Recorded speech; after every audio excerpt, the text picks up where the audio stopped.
70 years or 80, if our strength endures.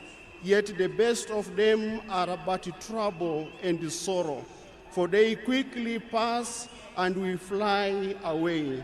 If only we knew the power of your anger, the wrath is as great as the fear that is your due. Teach us to number our days, that we may gain a heart of wisdom. Glory to the Father, to the Son, and to the Holy Spirit, as it was written in the beginning, so is now, and ever shall be. Amen. Kindly let us take our seats for the first reading.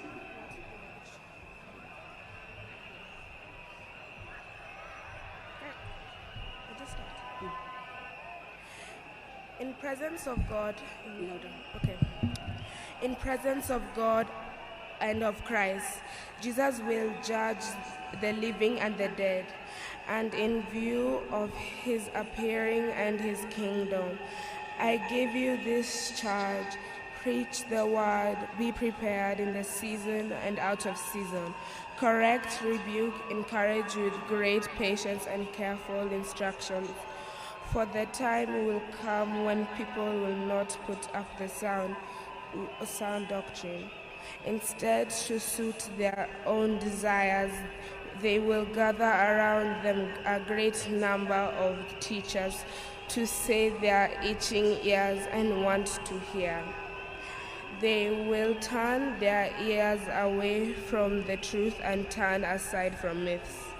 But you keep your head in all situations, endure hardships, and do the work of evangelist, discharge and duties of your ministry. For I am already being poured out like a drink offering, and the time of my departure is near. I have fought the good fight.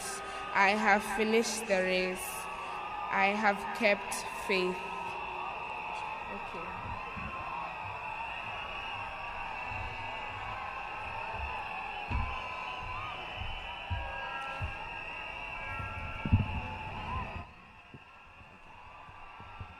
The second reading is John 5:25 to 29.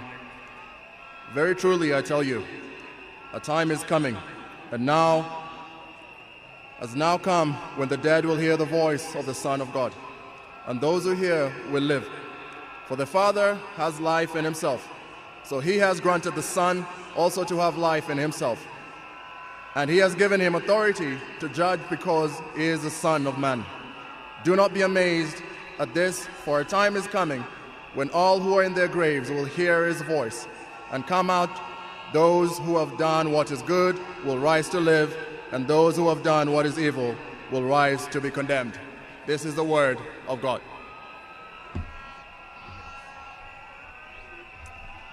Amen. We now welcome the All Saints Cathedral 7 a.m. choir to do a special Goodness of God. After which, the Right Reverend Jonathan Kabiru, the Bishop of the Anglican Diocese of Nairobi, will come on stage to lead us in the litany through to intercessory prayers.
Thank you, choir. Let us continue in the litany. For everything there is a season, and a time for every matter under heaven, a time to be born and a time to die, a time to plant and a time to pluck, a time to weep and a time to laugh, a time to mourn and a time to dance, a time to cast away stones and a time to gather them, a time to embrace and a time to refrain from embracing, a time to seek and a time to lose, a time to keep and a time to cast away, a time to read and a time to seal and a time to keep silent. Let us join together in the Lord's Prayer. Our Father in heaven, hallowed be your name. Your kingdom come, your will be done on earth as it is done in heaven. Give us today our daily bread. Forgive us our sins, as we forgive all sin against us. Save us from all trials and temptation. Deliver us from evil. For the kingdom, the power, and the glory are yours, now and forever. Amen. The correct, as we come to celebrate the life of our departed great man. O merciful God, the Father of our Lord Jesus Christ, who is the resurrection and the life, in whom whoever believeth shall live, though he die. And whoever liveth and believeth in him shall not die eternally. Who also has taught us by his holy apostle St. Paul not to be sorry as men without hope. For them that sleep in him, we meekly beseech you, thee, O Father, that when we shall depart this life, we may rest in him, as our hope is in this, our brother death, and that the general resurrection in the last day, we may be found acceptable in thy sight, and receive that blessing which thy well-beloved Son shall then pronounce to all that love and fear thee, saying, Come ye blessed children of my Father, receive the kingdom prepared for you from the beginning of the world. Grant this, we beseech thee, O merciful Father, through Jesus Christ, our mediator and Redeemer. Amen. The prayers of thanksgiving. We give you thanks and praise, Almighty Father, that you sent your Son to die and raised him from the dead. We praise you in the confidence that you save all people, living and dead. Lord, we pray that you may hear us. We thank you for Raila Odinga, who in baptism was given the pledge of eternal life and is now admitted to the company of the saints. Lord, hear us. We thank you for our brother who shared the bread of life, or for a taste of eternal banquet of heaven. Lord, hear us. We thank you for our relatives and friends, and for all who have helped us, who enjoy the reward of their goodness. Lord, hear us. We pray that the family and friends of our brother Raila Odinga may be consoled in their grave by the Lord. We wept at death of Lazarus, his friend. Lord, hear us. We pray for all of us assembled here to worship in faith, that we may be granted, be gathered together again in God's kingdom. Lord, hear us.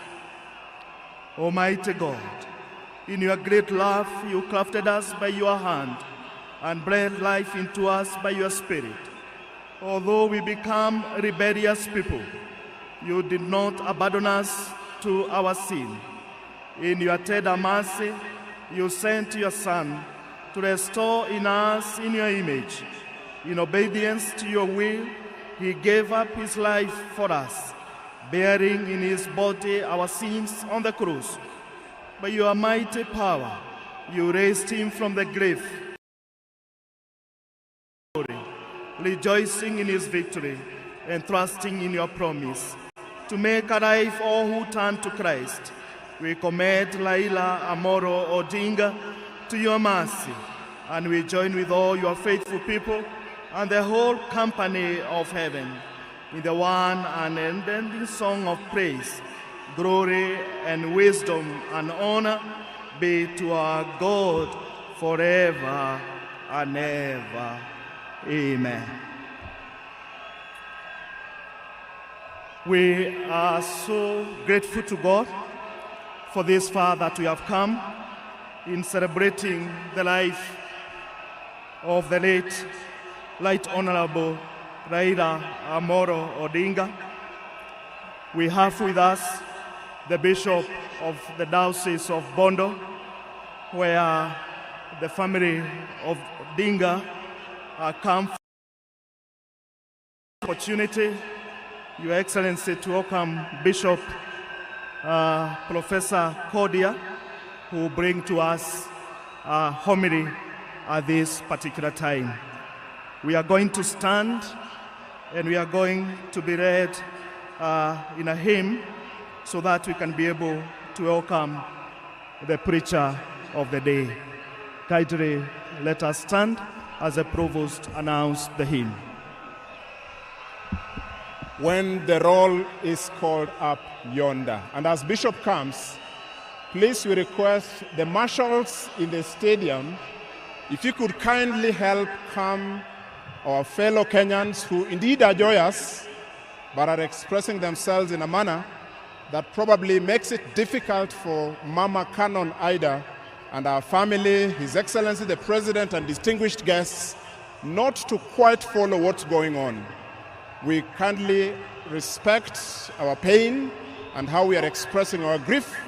We graciously request fellow Kenyans in the stadium, could we maintain some level of calm? Baba Raila Amolo Odinga loved peace. Could we celebrate him in peace so that we hear the bishop speak to us? We stand to sing When the Roll is Called Up Yonder.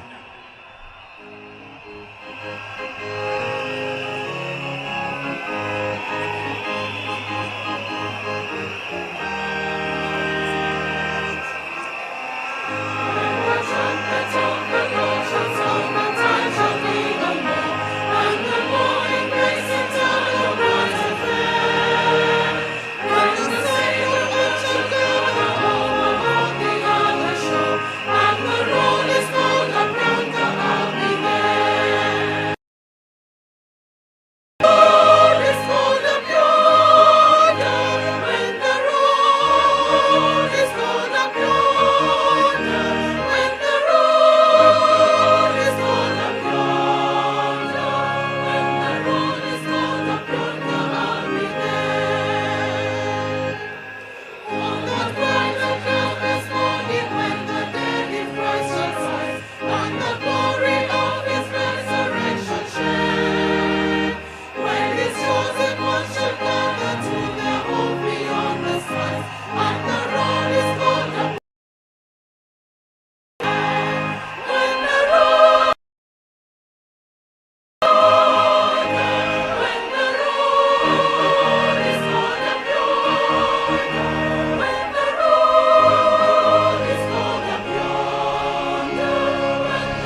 can now get our seats.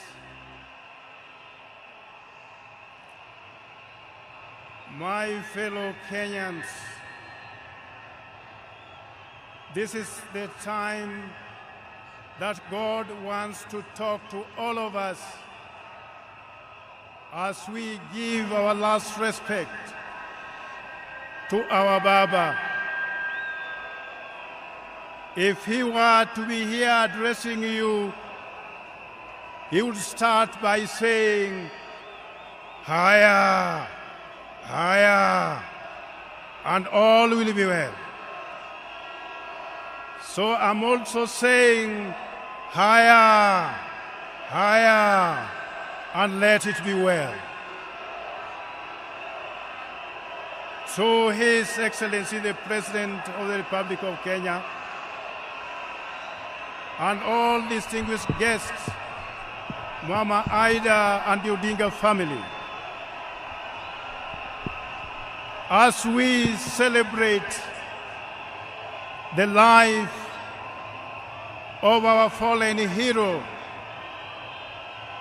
I just want us to pay attention to what God is telling us, for that is the purpose for which we came here to have this state service. So I want to ask for your indulgence, friends of Raila, that let's spare a moment just to listen to what God is telling us.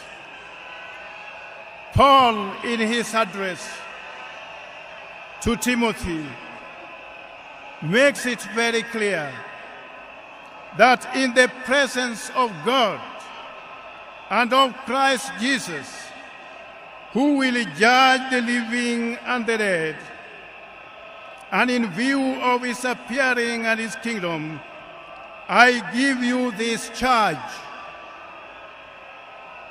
Preach the word. Be prepared in season and out of season. Correct, rebuke, and encourage. Those are powerful words.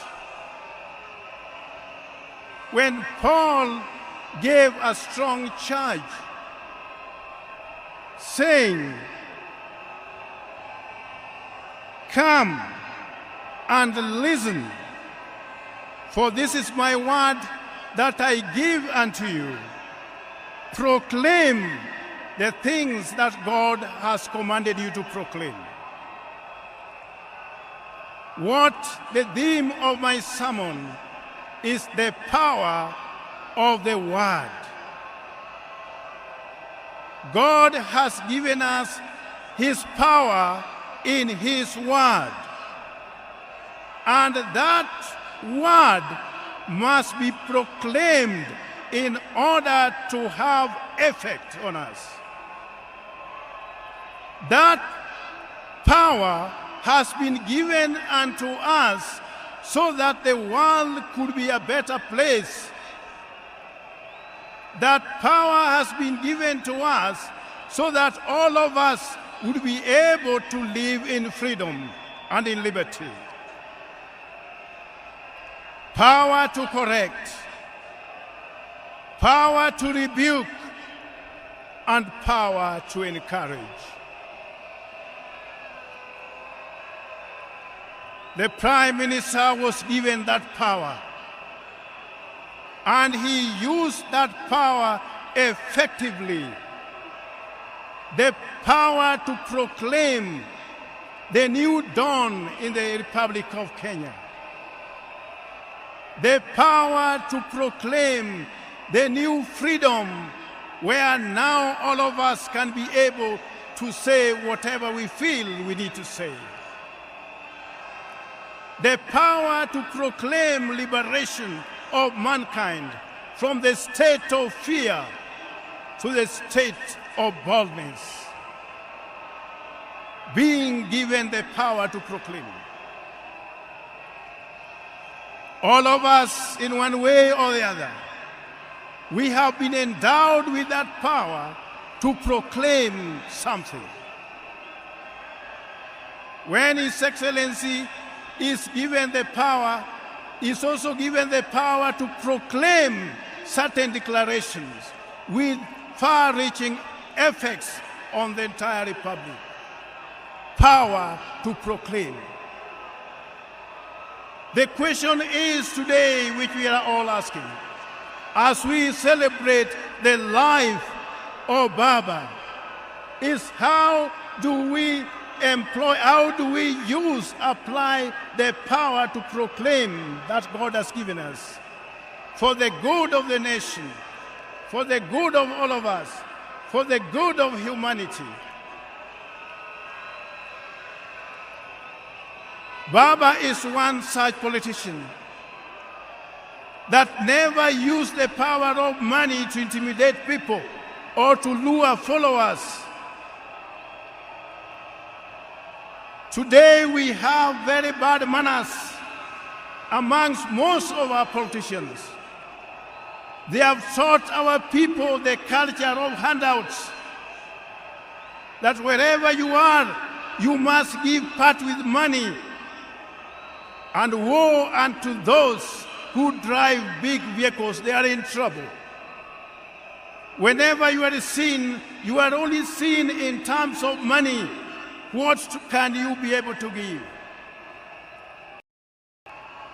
Baba Raila Amolo Odinga never used the power of his wallet as a convincing tool to others, but he used the power of persuasion. He used the power of persuasion. He used the power of the word. Let's allow ourselves to be used of God so that the power He has given us may be the power that is correcting, the power that is reconciling, the power that's rebuking what is evil and what is not evil.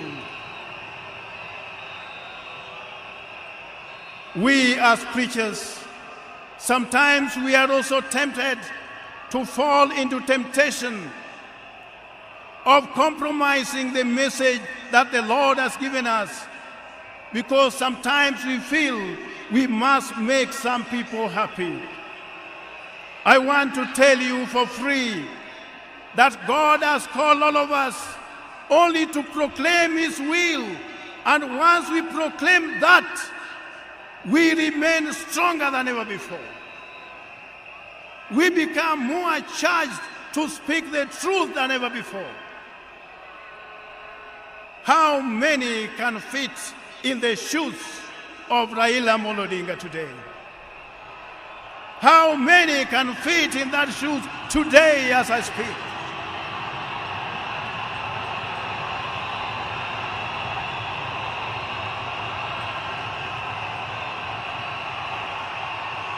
I am addressing you when I'm in the Spirit of God to proclaim that God wants us to do things right all the time, everywhere, so that Kenya could be free and all of us could be free to live in a united nation of our republic. That was the wisdom that God had given him.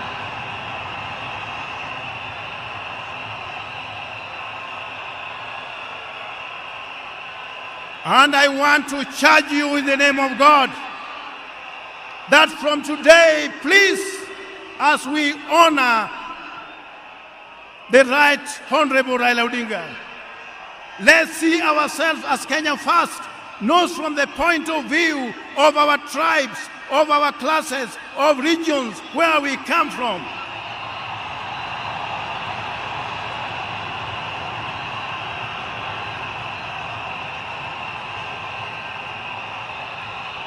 Kenya is too small to be subdivided into regions.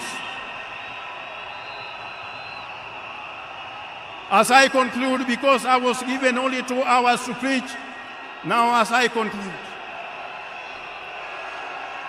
it is hardly a month ago when I had breakfast with Baba. We were with Mama Ida and we talked about things touching on the church. And one thing I say, I saw a man who was ready to meet God anytime. I saw in him a man who had made peace with God in everything that he said and everything that he did. I saw in him a man who was ready to walk the journey with the Lord at whatever level.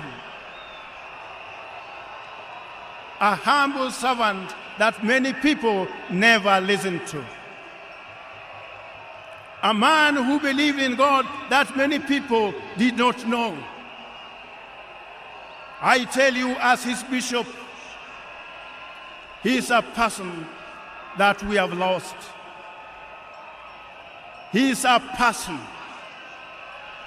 who was at the heart of our diocese. Some people think that for you to be a good churchman, people must see how you give. Sometimes you give by the right hand, the left hand may not have to know what you have given. A person who knew how to work for his Lord. That is the person whose life we are celebrating today.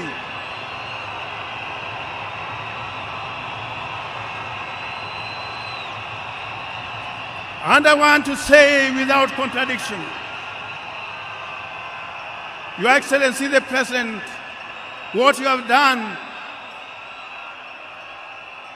this service and this state honor, there is no one who would have deserved this other than the Right Honorable Raila Odinga.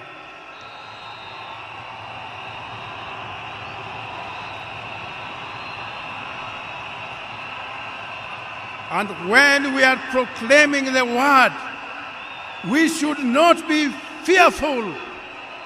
Word proclaimed must have the power to transform, must have the power to make us renewed in our strength for the liberation of our country from those who are looting everything from us, from country level to everywhere.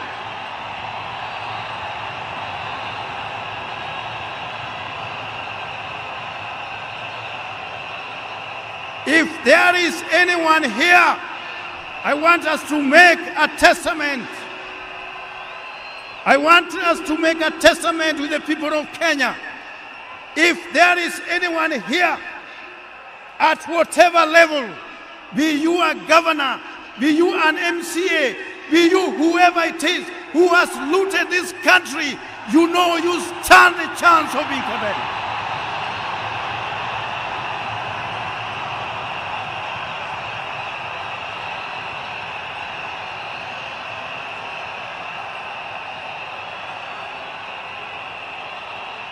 So when we are talking about a person of the stature of Raila Odinga, we are seeing in him those strands of justice which are yet to be worn. We are seeing in him those strands of peace which are yet to be achieved. We are seeing in him the strands of reconciliation which we are yet to see. We are seeing in him the Kenyanhood being at the center of everything else. May God bless you all. May God lift you up as we bid farewell to Baba. In the name of God the Father, the Son, and the Holy Spirit. Amen.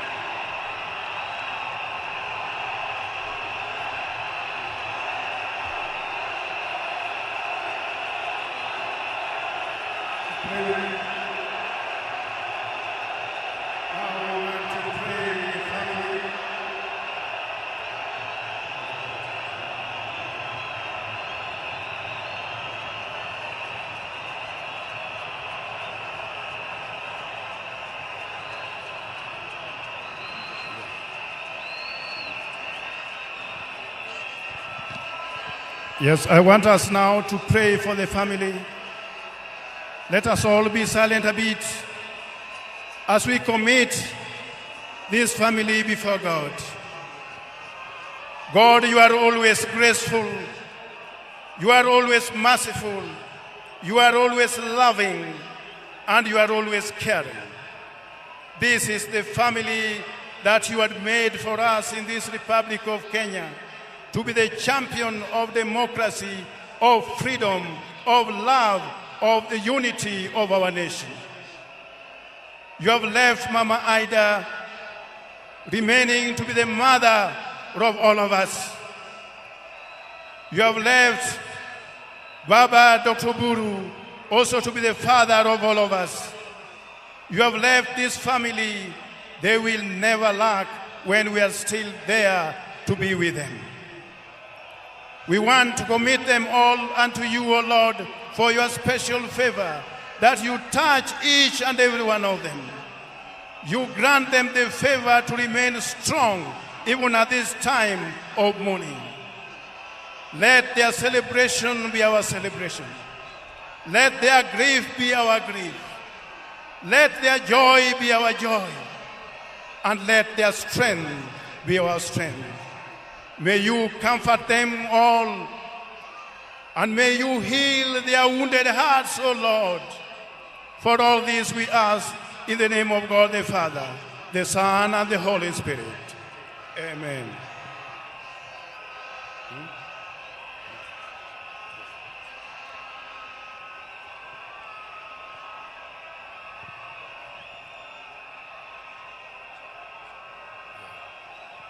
As we now close, we want to go to the commendation. Our brother, Raila Odinga, may you go into the hands of God, O merciful Savior. We commend your servant, Raila Odinga, unto you, O Lord. Eternal rest grant unto him, O Lord, and let the perpetual light shine upon him. May his soul and the souls of all the faithful departed through the mercy of God rest in peace. Rest in peace. Rest in peace. Amen. Now I want to hand over the microphone to the state MCA, Mr. Gitonga, to take over from here now. Thank you. We can sit.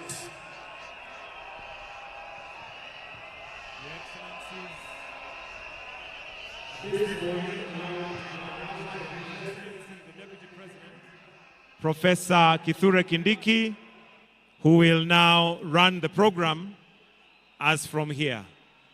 Welcome, Your Excellency, the Deputy President of the Republic of Kenya, Professor Abraham Kithure Kindiki.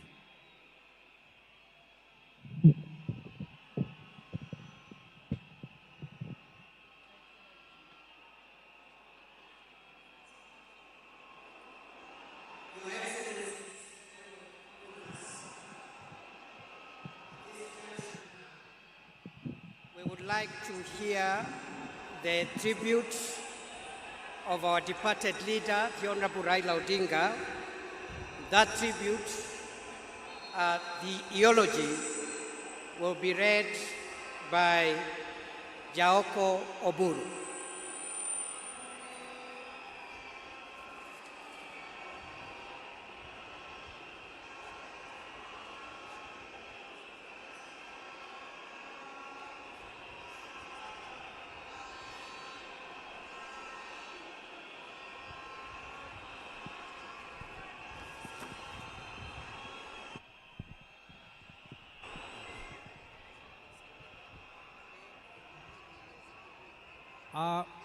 I am honored, Baba, to read your eulogy.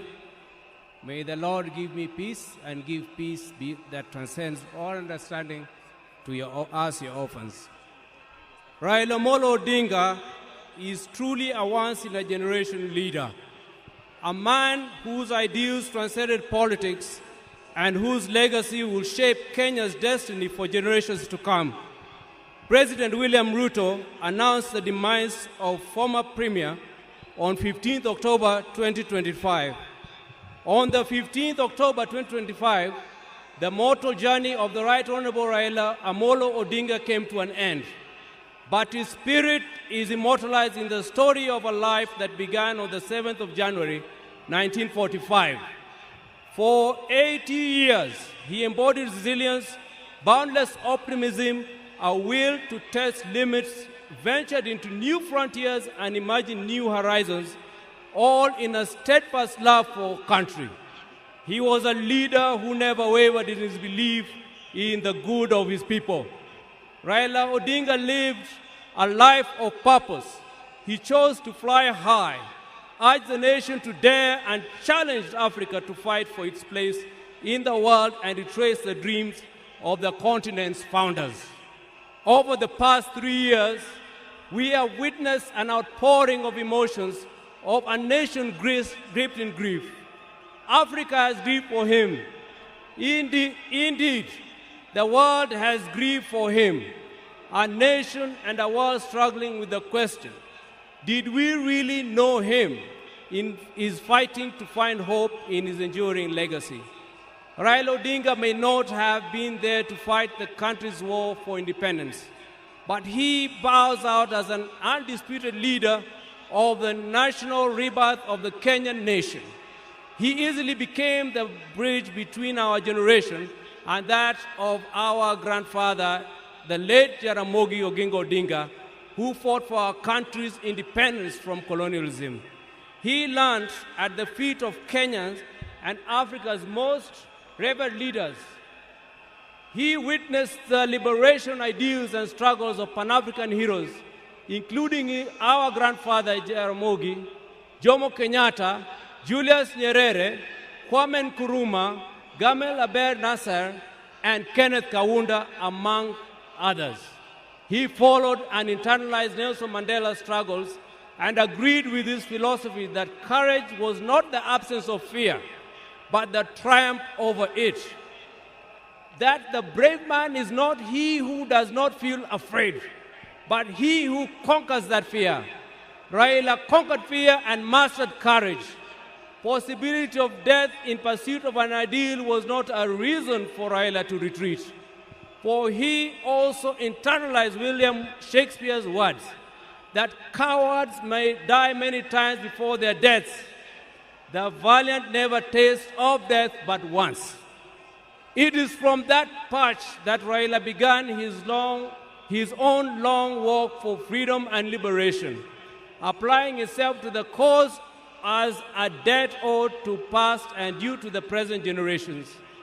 Many times he appeared to be on a cause much larger than himself, a mission almost impossible, but he seemed to be the way he loved it.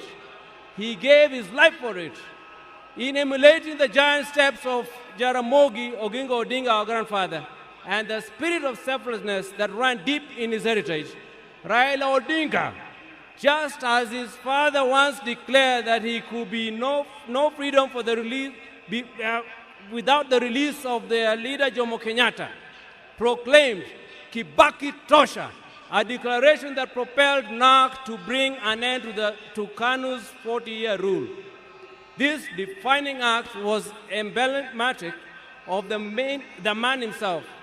Raila Odinga was Raila Odinga. He never cared what others thought about him or his actions. He cared whether people bought into his vision and mission. Once he felt he had the mandate of the people, there will be no turning back.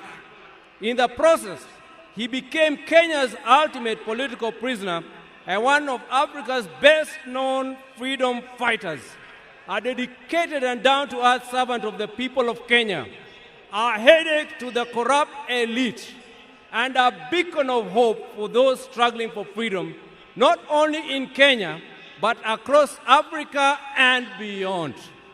Generations to come will honor him and offer gratitude. Raila Odinga cared deeply about Africa and worried eternally about its decline. For that, he applied himself to peace and reconciliation missions across the continent whenever called upon. During the 90s, he worked closely with the International Republican Institute as a resource person for peace and conflict resolution in the then war-torn countries of Mozambique and Burundi, and offered similar support to peaceful electoral processes in Nigeria and Zimbabwe. He mastered Africa's conflicts and the forces and issues behind them. The highest executive position he ever rose to was that of Prime Minister of the Republic of Kenya, following the signing of a National Accord and Reconciliation Act 2008, which created the office to facilitate power sharing after the controversial 2007 elections. Earlier, he had served as Member of Parliament for Lang'ata constituency within the city of Nairobi from 1992. However, the hallmark of Raila's life and career was not in executive mansions and offices. It was in the struggle for freedom and democracy in Kenya and across Africa, many times telling the continent's dictators to set their people free. It earned him outright enemies, cynical friends, and admirers in Africa and beyond. It is this record that saw him appointed Special Peace Envoy of the African Union in February 2011, following the post-election crisis in Cote d'Ivoire. He juggled politics, entrepreneurship, scholarship with ease. Besides his career in politics, Mr. Odinga is also a successful businessman and entrepreneur, having founded the flagship family business, East Africa Spectre, a manufacturer of gas cylinders for Kenya and the East African region. Subsequently, he founded Spectre International, also known as the popularly known as the molasses plant. Before that, he had taught at the University of Nairobi's Department of Mechanical Engineering between 1970 and 1974, and served at the Kenya Bureau of Standards, which he was instrumental in establishing. Even as he pursued all these careers, Raila understood that social, political, and economic changes in a country came through politics, and that although all politics is local, politics is also substantially international. So even as he appeared to be rabble-rousing in the trenches of Kibra and Kondele, he understood that an hour comes when he needed to dust himself off and sit in boardrooms or take a plane to global capitals to negotiate politics and policies. He did that effortlessly, moving from dusty Kamkunji grounds to a meeting in diplomatic circuits of the country within the hour. It was normal for Raila to be tear-gassed, water-hosed, and even shot at, only for him to show up at the boardroom for meetings with his tormentors as if torture at the field did not happen. He understood the place of man-to-man negotiations in the quest to influence policy and power. Raila disagreed fundamentally with many politicians about the state of the Kenyan nation and how to transform it. But those disagreements never stopped him from sitting down with those he disagreed with or sympathizing with the views of fellow politicians. Raila believed in political parties as vehicles for advancing democracy and good governance. It is upon this belief that he was founder member of the Forum for Restoration of Democracy, FORD, later FORD Kenya in 1991, the National Democratic Party, NDP, in 1996, and the Liberal Democratic Party, LDP, in 1997. And in 2005, his present political vehicle, the Orange Democratic Party of Kenya, ODM.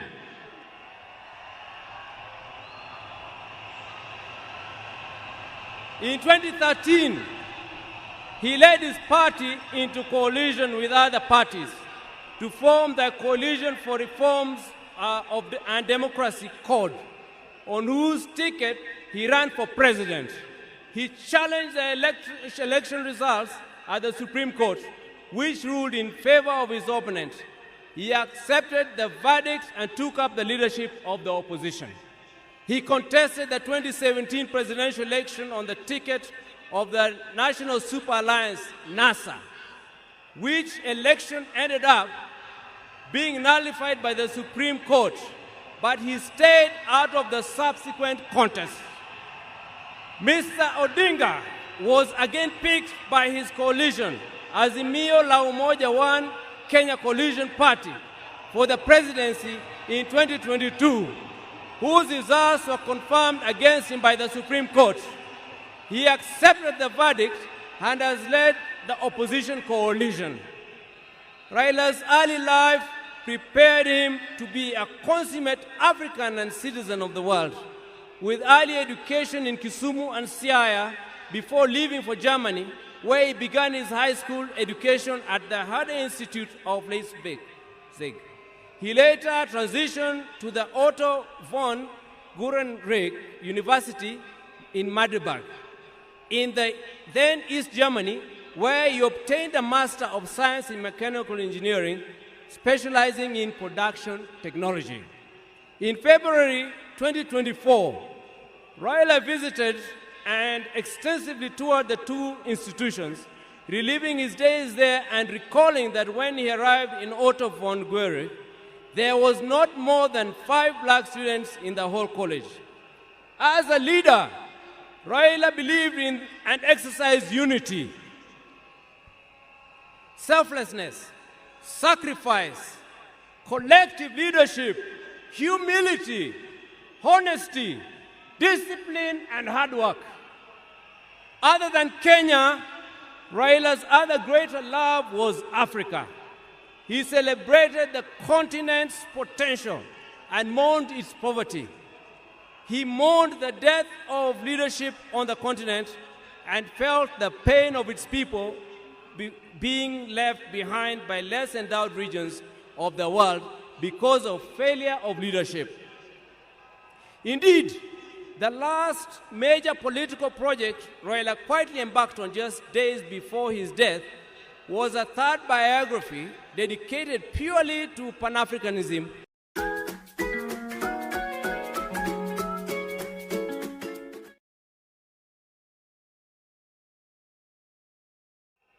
In October 2018, Raila was appointed as the African Union High Representative for Infrastructure Development in Africa. He moved into the position with the swiftness and certainty of fish in water.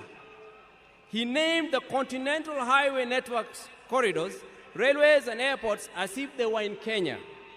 He was at ease with Africa's trade deficit figures in comparison to other parts of the world. In politics, Raila communicated the importance of reconciliation, forgiveness, and putting country over self.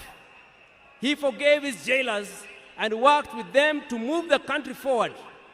He emphasized that building a progressive country demanded leaders rise above anger and desire for revenge.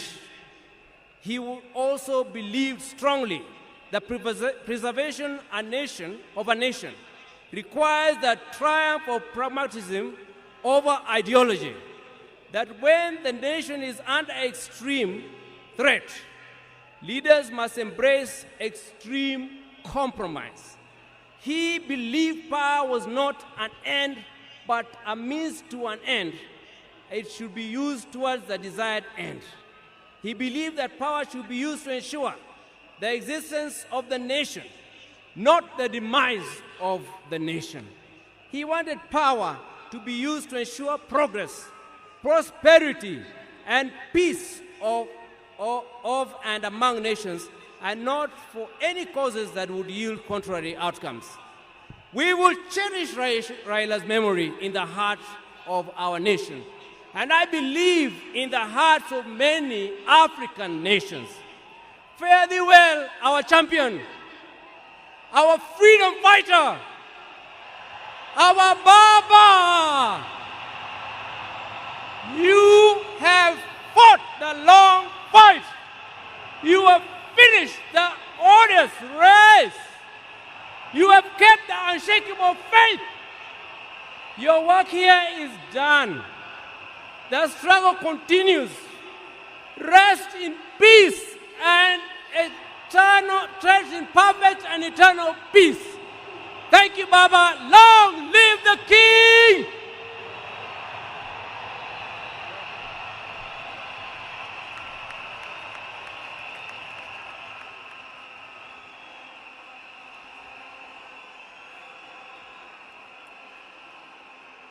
Thank you. Thank you very much.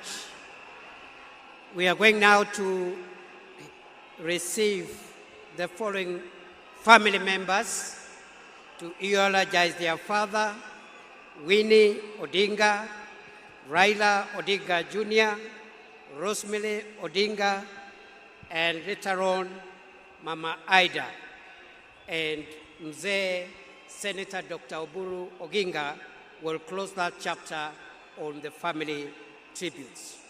Karibuni.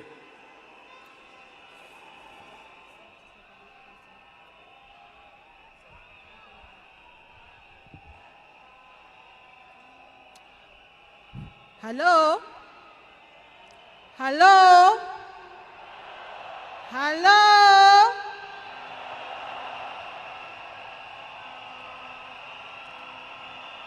Mimi leo sina mengi ya kusema. Niko hapa na watoto wangu. Huyu ni mtoto wangu wa kwanza, anaitwa Safi. Na huyu ni wangu wa pili, anaitwa Senai. Niko na mandugu zangu huko nyuma, Junior na Winnie, na my cousins pia wako hapa. Leo ni siku wa uchungu mwingi sana kwangu mimi. Najua nyinyi pia mnasikia uchungu mwingi sana.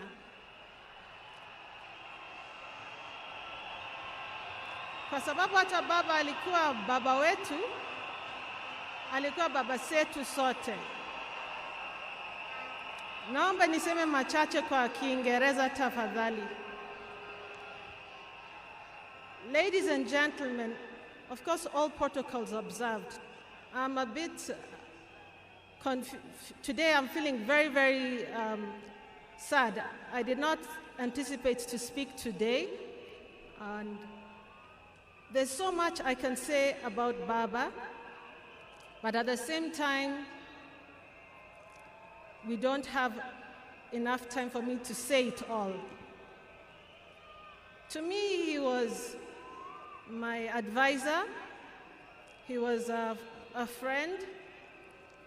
He was also someone who understood me very well, and my children and my siblings. I remember the day I received the message. I was seated on the table, just finished my breakfast. And then my brother Junior called me. And he asked me where I was. And I told him, nimekaa kwa meza, I'm seated at the table. And then he asked me to sit down.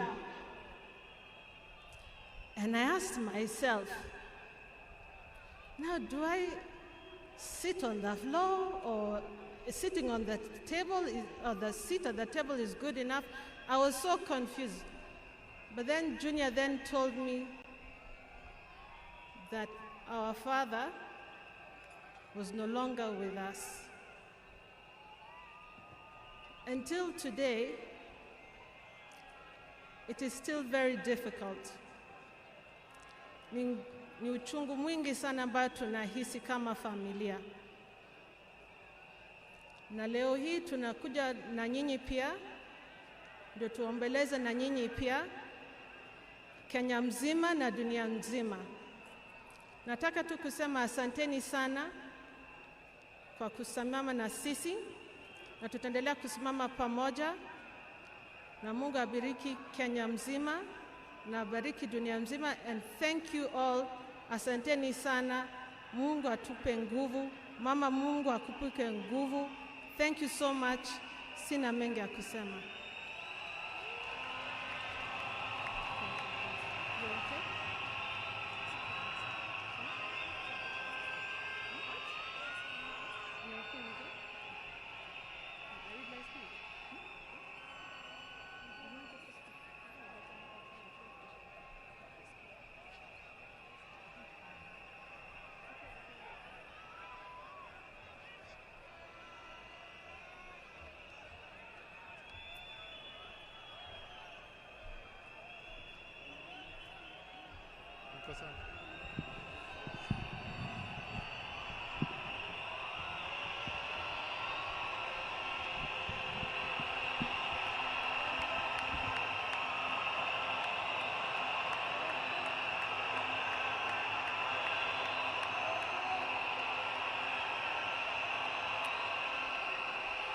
Sawa. Haya. Haya. Okay. Tulia, wacha nisome. A tribute from Raila Junior Odinga. My beloved mom, my sister Rosie and Winnie, my extended family, excellencies, distinguished guests, my fellow Kenyans, since I learned of my dad's demise, I have organized over how to best mourn him. My father was many things to me, to many people, but to my siblings and I, he was simply Dad. Dad embodied resilience, courage, and unwavering commitment to the ideals of freedom and justice. He always stood for what he believed was right, sometimes at great family cost and personal cost as well.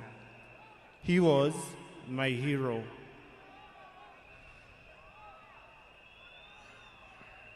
And his legacy lives in me, in my siblings, and in all those whose lives he touched. I am my father's son.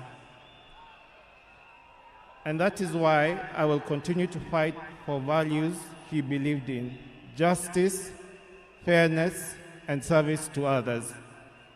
I am very alive to the fact that my brother Fidel is gone. I remain the gentleman of the family. Dad, I want you to assure you that I will take care of our family, Mom, Rosie, Winnie, and your larger political family too. Erokamano.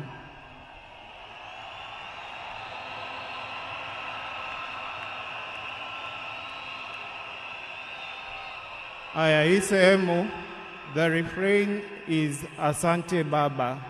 Nikinua fly risk, mnasema Asante Baba. Tujaribu mara ya kwanza. Asante Baba. Thank you for the gift of life. Thank you for giving me your name and for never heaping the weight of it on me. Asante Baba. Thank you for the beautiful childhood that through the challenging times. Asante Baba. Thank you for believing in me, encouraging me to speak up and to try new things, for always hearing me out. Thank you for standing by me even when I fell short or outright failed, and for always showing me grace. Thank you for your wisdom, your guidance, and your unwavering love, not just for me, but our entire family. Mama, Fidel, Rosie, Winnie, Yvonne, Lion Amolo Odinga, Jaramogi Oginga Odinga. Thank you for grounding me in ways more of our people and encouraging me to be a man. I will deeply miss our family moments, our laughter, our conversation. I will miss watching Arsenali with you. I miss make Arsenali.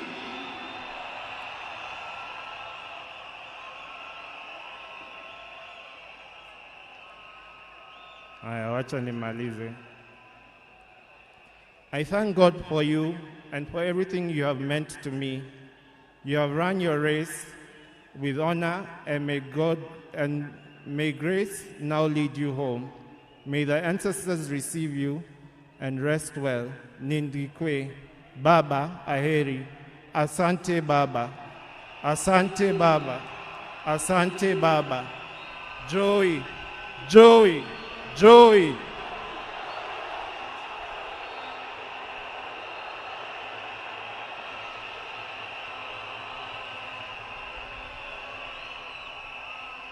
Wacha nimkaribishe dadangu Honorable Winnie Odinga. Karibu Winnie.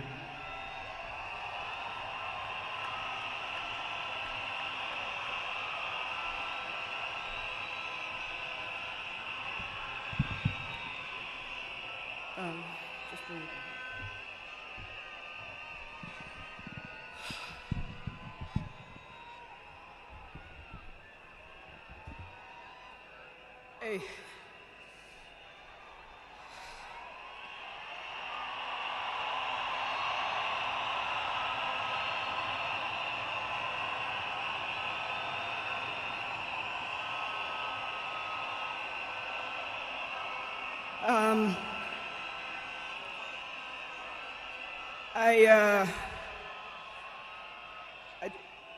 To fellow mourners and all protocols observed, I don't know who I'll miss more, my dad or my superhero. I've been the luckiest girl in the world because you are my dad. Only 3 other human beings were as lucky as me: Fidel, Rosie, and Junior. Dad, you are light, steady, unyielding, and deeply human. To the world, you are known by many names. When you were growing up, they used to call you Aluo. And then when you started work, they started calling you Jaramogi's son. And at some point, they started to call you Tinga.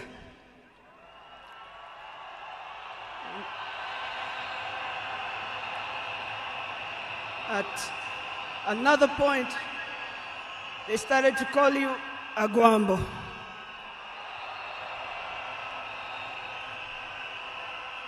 Briefly there, they called you Nyundo. They called you Jacom. They called you Baba Fidel. But in the end, they called you Baba.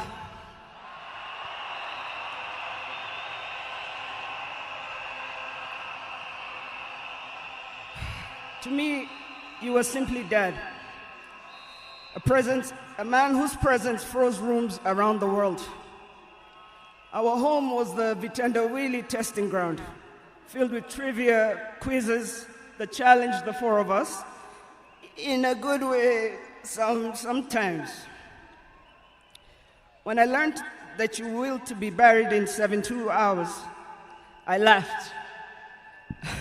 Good old Dad, testing and planning for all of us, even beyond the grave. I can see you now laughing in your heaving manner. I can see you laughing at all of us, knowing that your wish will be done. To my fellow mourners, I learned from him that love for country is not just in words, but in sacrifice. That justice must be pursued even when the path is lonely. The true leadership is service and not power. Millions of you are in despair, but take heart, because he left a plan for you too. He led all of us, he taught us, he carried us. We know what he expects from us, and we shall rise together in his honor. I watched him at his best. I watched him fall and rise again, each time with grace, forgiveness, and hope. At home, he was gentle and humorous. He loved storytelling, music. I think you know the favorite song. Down the bay, the mountain top, where the sun shines on a mountain top. I took a trip on a sailing ship, and when I reached India, I made a stop, but I'm sad to say I'm on my way. Won't be back for many a day. My heart is down, my world is turning around. I had to leave a little girl in Bondo town. Dad loved his grandchildren. Safi, Fidel's son Alai, Junior's son Lion, Sanai, and Jaramogi. He loved you with all his heart. Even in the busiest moments of national duty, he would send me to check on all of you. I now know it was to remind us to stay grounded, for me to teach you how to dream boldly, and to always stand firm for what is right. Today, as we celebrate his life, I choose to remember not only the leader the world knew, but the father I loved with every fiber of my being. The biggest part of me died on the 15th of October, 2025. But the spirit of the lion roars on forever. Fellow mourners, I was with him in India when he took his last breath. He died in my arms. But he did not die like people have been saying on social media. Every day he was waking up and walking. And every day he would do 1 round. The next day he would push 2 rounds. That morning he pushed to 5 rounds. He died strong, when with dignity and with pride. And you must be proud of that. You all must also walk with your heads held high and walk strong and proud that he left as a gentleman.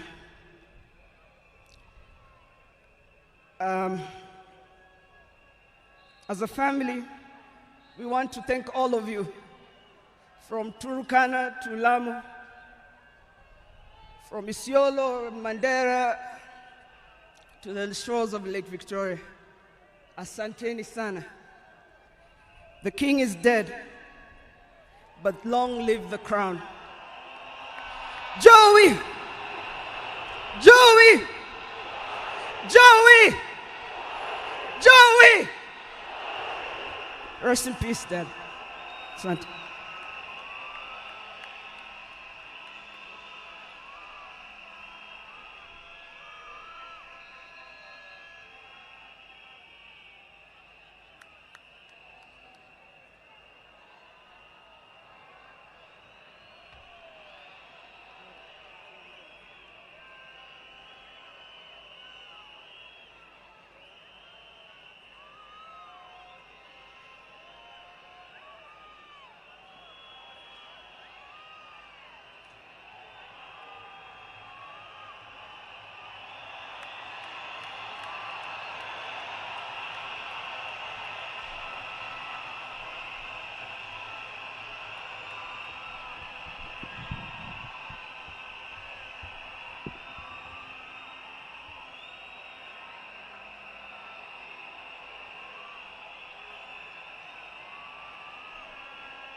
Your Excellency, the President of the Republic of Kenya, William Samoei Ruto, and our First Lady Mama Rachel, and all protocols observed. I have a very heavy heart to say farewell to my dear brother. Raila was more than a brother to me. He was my friend, he was my age mate, he was my advisor, and he was my confidant, and he was everything, including business partnership. We grew up together more or less as twins, because the difference between me and my brother is only 1 year and 2 months. And unfortunately, my brother passed on my birthday, which is 15th October 1943. When we were growing together with my brother, we were in Bondo in Sakwa, though we were born in Maseno. But during that time, we were only 3 boys. And our mother was a disciplinarian more than our father. But my brother Raila knew how to cook. Our father's mother told us that you, my boys, you are also my girls. You must learn to fetch firewood. You must learn to cook. You must learn to prepare everything, including washing clothes and ironing and so on. Raila was best at all those things. The other thing Raila was best at was in class. Me, I was average. I could be number 5, number 4, number 3 sometimes if I did well. But Raila was always number 1. He was always number 1 in class. And I also want to tell you that Raila was a sportsman. He was a sportsman. He used to do what we were calling triple jump. He used to play football, and he used to do pole vault. But I was better than him in jumping and in pole vault. I want to tell you that my brother loved justice from the beginning. He loved to hear news. And one day he was late in school, and when the teacher asked him what he was doing, he said he was still listening to the radio. He wanted to hear news. And he was only at standard 3, standard 4. So Raila was a no-nonsense man. He entertained no mediocrity. Raila did not want mediocrity.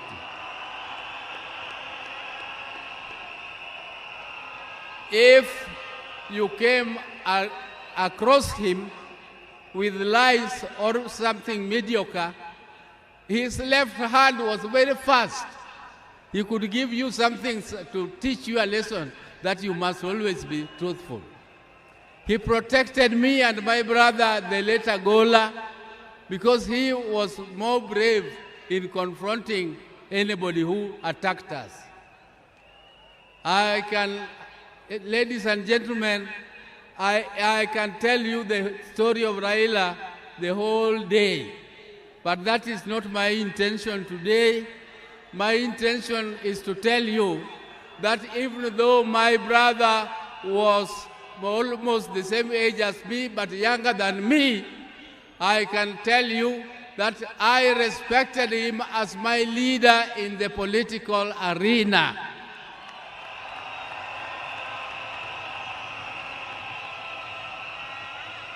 And I want to thank my party, ODM, for making me the acting party leader of ODM, the oldest and the largest party in East and Central Africa. I will take that mantle with vigor, and I must assure you, my colleagues, that I will not disappoint. Even though the shoes of Raila are too big to be filled. But I just want to try my best. I want to try my best. But now I would like to inform you that I'm also with my wife. My wives, I am a general. I have 2 of them. If I don't introduce them to you, they might feel jealous and refuse to give me food. There's my elder wife, Dr. Ann Ayo Oburu, is here. And come. This is the lady who took me out of boyhood. She is a doctor, she is a pediatrician, and she is the one with whom we grew together. But I thought that now, at my age, I don't want her to scratch me, I don't want her to massage me, so I brought her helper, Judith Oburu. Judith Oburu.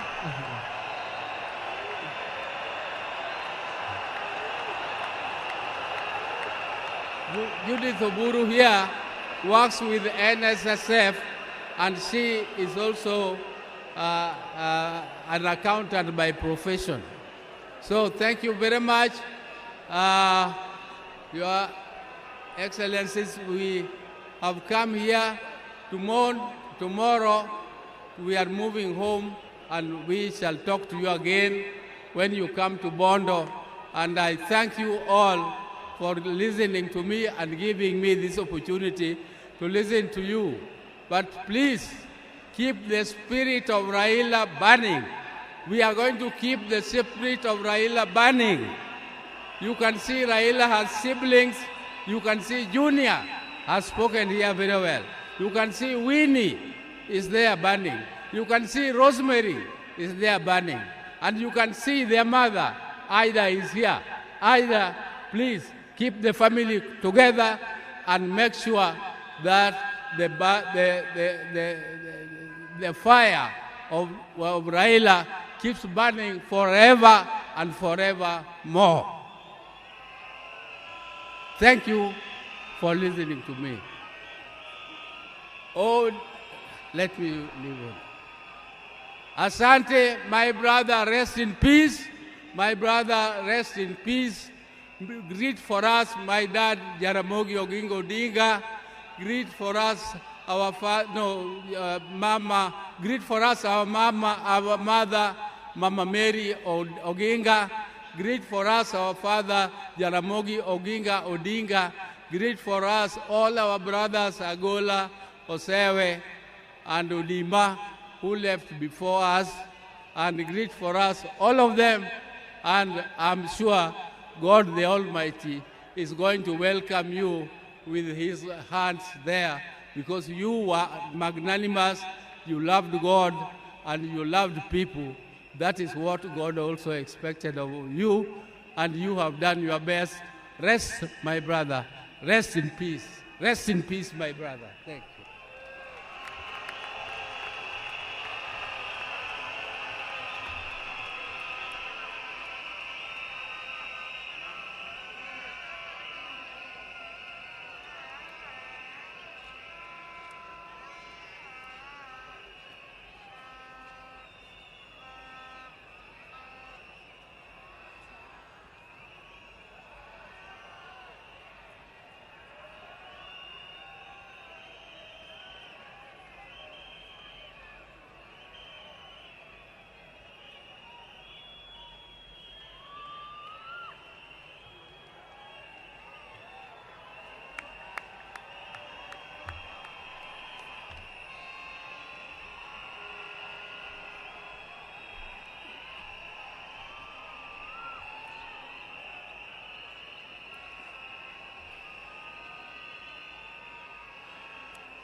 Hello?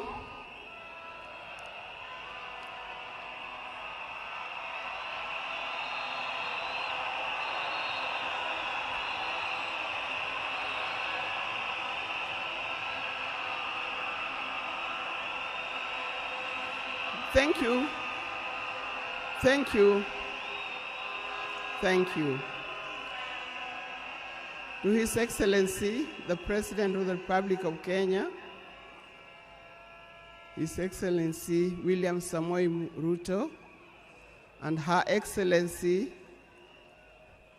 Lady Rachel Ruto, the former President, President Uhuru Kenyatta,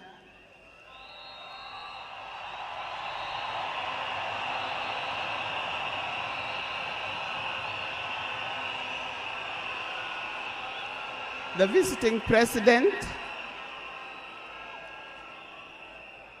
the visiting president, past and present, the deputy presidents,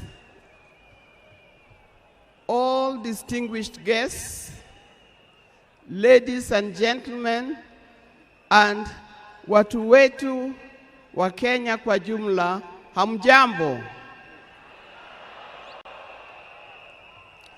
Today is a very unique day. It is not every day that I would be standing here to say something to the nation and to the world about my dear husband, Raila Amolo Odinga.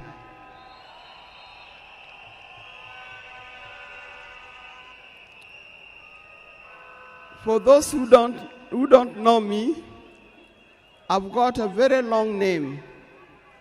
They call me Canon Dr. Ida Betty Odinga EST. Now, these names don't just come like that, but they are names that are given. I cannot forget the name that the public has given me called Min Pin.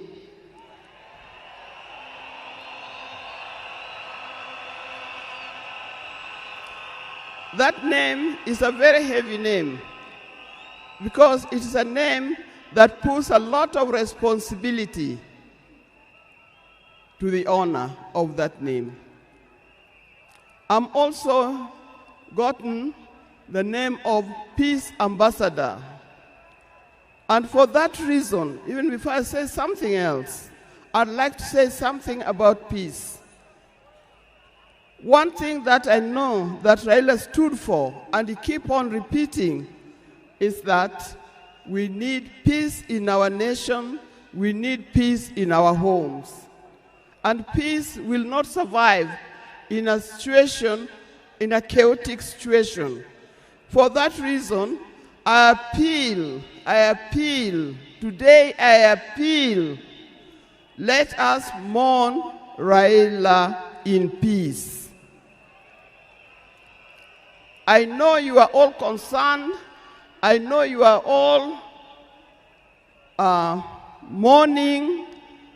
You are sad about this, but let's keep peace so that the peace can prevail, not only here in the stadium, but also in the rest of the country. Coming to talk about my dear husband, Raila Amolo Odinga. I first met Raila way back in the early 70s, and we got married in 1973. For that reason, I've lived with this man for 52 years. Many of the people that I see or who are in this stadium could have easily be our children. No wonder you call him Baba. That name did not come from nowhere, but came from the experience and the life that he has lived with and relationship that he has had with some of these people. During our union, we were blessed by 4 children. First, we had the first child was called Fidel Castro Odhiambo Odinga. When Fidel was born, I was a bit hesitant the way he gives the name. I said, why do you call him Fidel? Then he said he was a great admirer of Fidel Castro, and therefore he named his first child Fidel Castro Odinga. Later, we had the second child, Rosemary, and here again, Rose is the name of my mother, and Mary is the name of his mother.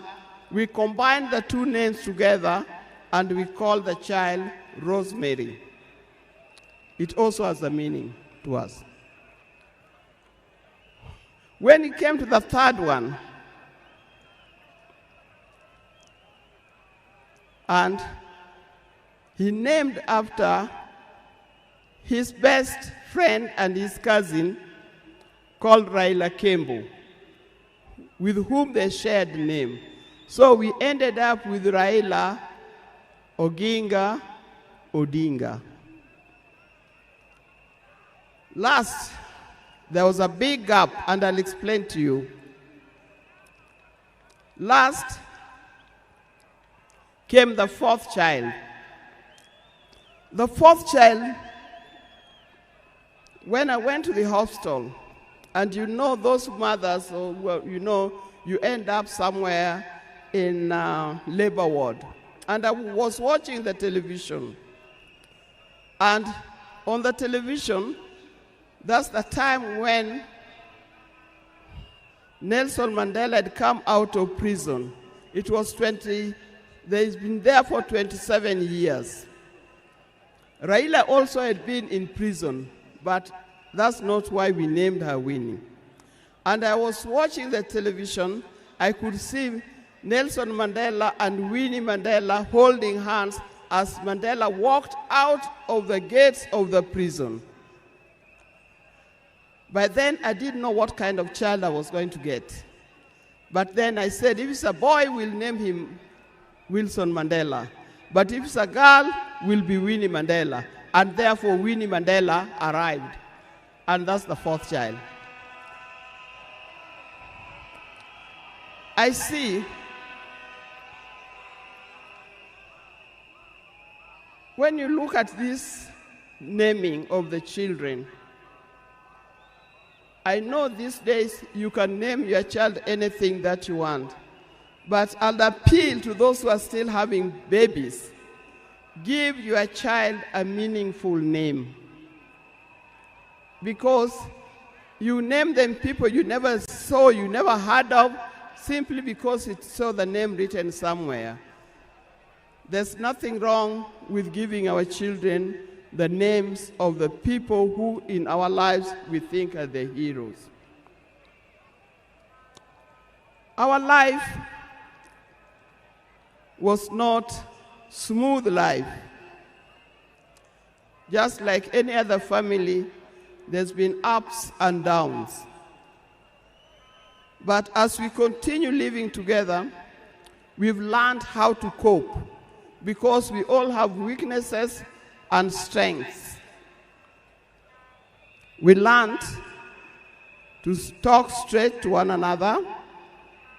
We learned to speak the truth, and we learned to forgive and move on. Now, that forgiving spirit was not only in the home, but is something that has spread to the Kenyan. You've seen how many times he has tried in the elections, but that forgiveness is paramount. So please don't carry grudges from one generation to another and from one group to another. We are all Kenyans. We are all Kenyans. We are sisters and brothers. We must learn to forgive easily and build together Kenya.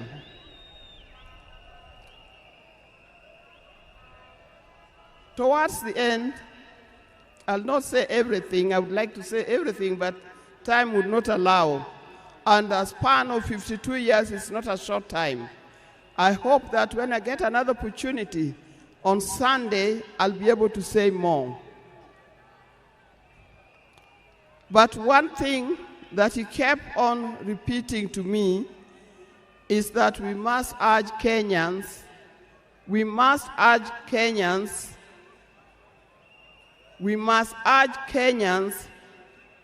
to live in peace. He kept on repeating that. We must repeat it to our Kenyans, we live in peace. Raila hated dishonesty. He hated dishonesty. He hated greed.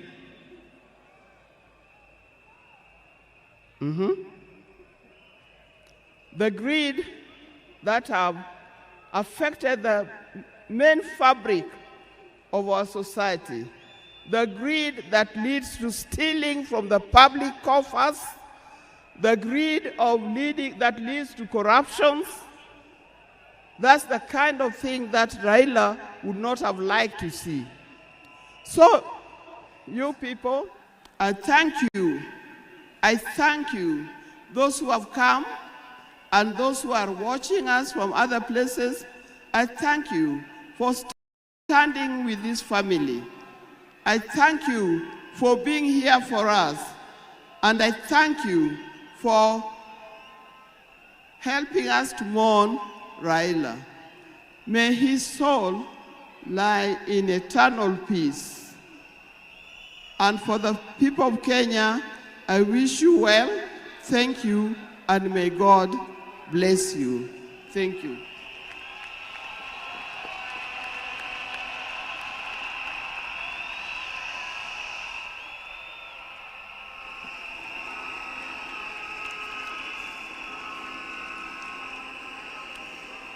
Fellow monarchs, we are moving towards the end of this occasion, the first part, so that we can allow a second part that is going to take place in the afternoon.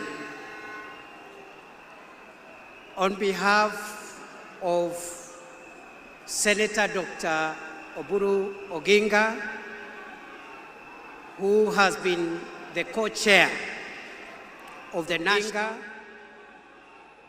who has been the co-chair of the National State Funeral Committee for the late Prime Minister Raila Odinga, I want to thank the people of Kenya and the people of the world for mourning our departed leader with dignity. I would like to just clarify that Senator Oginga has spoken in two capacities. First, as a member of the family, and secondly, as the interim acting party leader of ODM. Your Excellency, fellow monarchs, today, and we respect all of them and thank them for making time. Allow me, Your Excellency, to do two things and then we will conclude. The first is to acknowledge that the leader that we have lost in our country was not just a leader in Kenya. He was a regional leader, he was a continental leader, and he was a global leader. And that is why you see the kind of dignitaries that are present here, whom we recognize for their presence. But we have also received formal condolences from global leaders from around the world. Allow me, monarchs, to acknowledge those condolences from heads of state and government of foreign nations. We have the condolences of the President of Tanzania, Samia Suluhu Hassan, who has sent formal condolences and has sent her Vice President, who is present, the Foreign Minister of Tanzania, who is present, but we acknowledge the formal condolences from President Samia Suluhu Hassan from Tanzania. The Tanzanian delegation is also joined by the fourth President of Tanzania, the Honorable We also have condolences from President Yoweri Kaguta Museveni, the President of Uganda. We have the condolences of President Paul Kagame of Rwanda. And President Kagame, in addition to the condolences, has sent the Interior Minister of Rwanda, who is present here, to represent President Kagame. The President of Somalia, President of the Federal Republic of Somalia, I think has arrived after we had received his condolences, and maybe the President will acknowledge him. The Prime Minister of Ethiopia also sent his condolences. The President of Djibouti, Ismail Omar Gele, has also sent his condolences. The President of the Republic of Zambia, His Excellency Hakainde Hichilema, has also sent his condolences. The President of the Federal Republic of Nigeria, His Excellency Bola Ahmed Tinubu. The President of the Republic of Ghana, His Excellency John Mahama. The President of the Republic of Burundi, His Excellency Evariste Ndayishimiye. The President of the Republic of Sierra Leone, His Excellency Julius Maada Bio. The President of the Republic of Zimbabwe, His Excellency Emisa Mnangagwa. The President of the Republic of the Gambia, President Adama Barrow. The President of the Republic of South Africa, His Excellency Matamela Cyril Ramaphosa.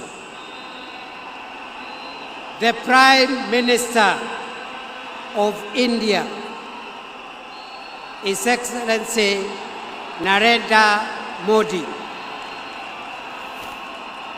The President of the Democratic Republic of Congo, His Excellency Felix Tshisekedi. We also are in receipt of the formal condolences of the following global leaders whom I want to mention and acknowledge.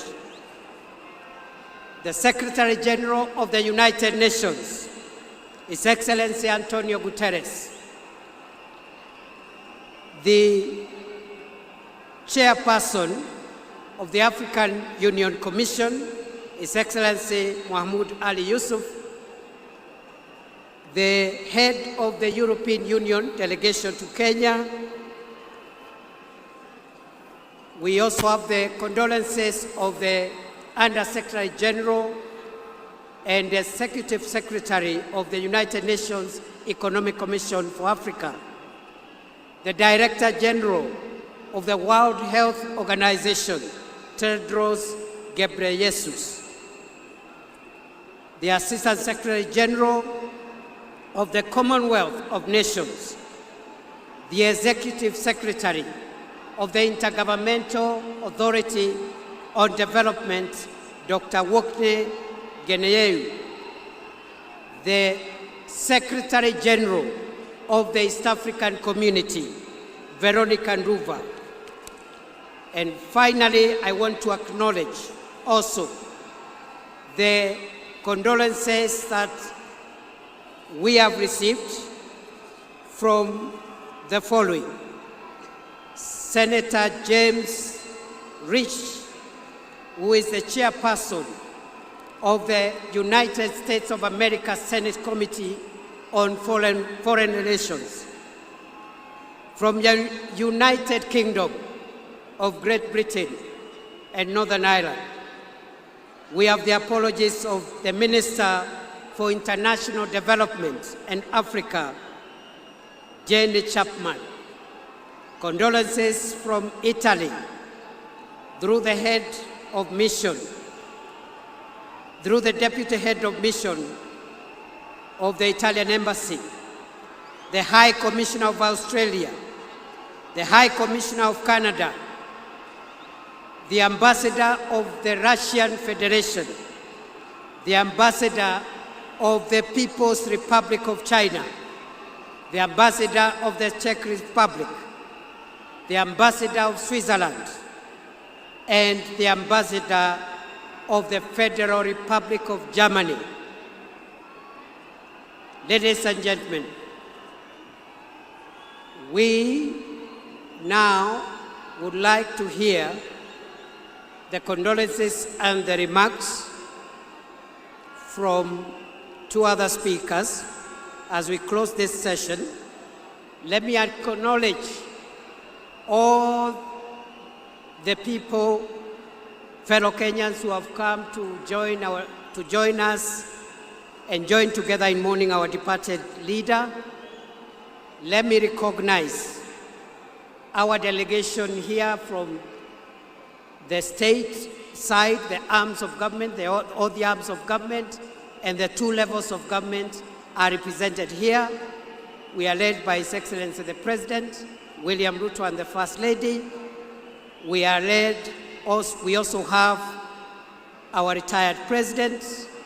We have the speakers of the two houses, the Chief Justice, members of the Cabinet, principal secretaries, the military command, led by the Chief of the Defense Forces. We have our governors, senators, MCAs, and the ODM fraternity. Your Excellency, allow me to recognize, because you have permitted me to do so, in our presence, the names that were read, just for the purpose of record.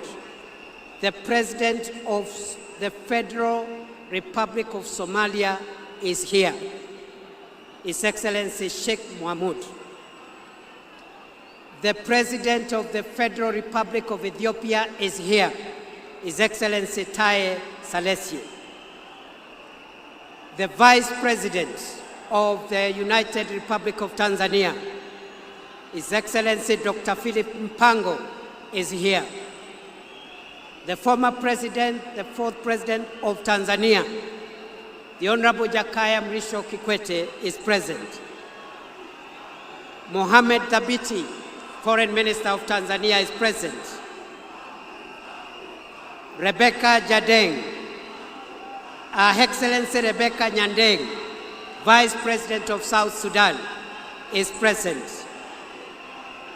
And the Honorable Vincent Biruti, Interior Minister of Rwanda, who is representing President Kagame, is present. With those many remarks, allow me, fellow mourners, to request our former President, the fourth President of Kenya, Uhuru Muigai Kenyatta, to come and greet us and say pole. Mr. President.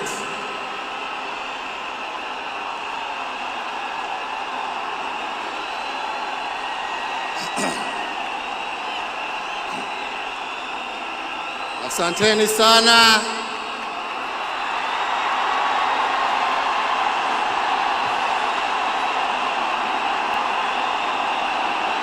Asanteni sana.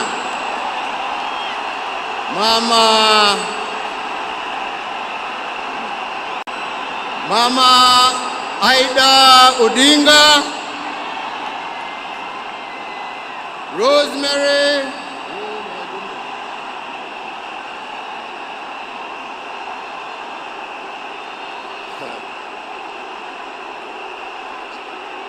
Asante sana, nimeshukuru. Thank you.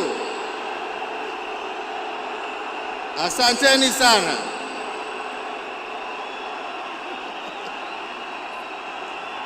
Asanteni, asanteni.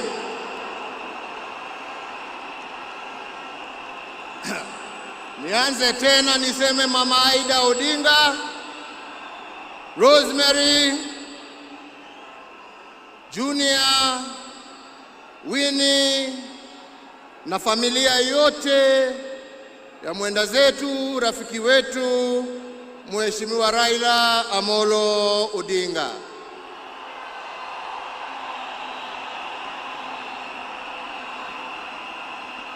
Mheshimiwa Rais wa Jamhuri ya Kenya, Mheshimiwa William Samoei Ruto na First Lady Mama Rachel Ruto, viongozi wa nchi za kigeni na majirani ambao wametutembelea kuja kuomboleza na sisi, waombolezaji wenzangu, hamjambo? Hamjambo tena. Asanteni sana. Tuko hapa pamoja kama Wakenya kusherehekea maisha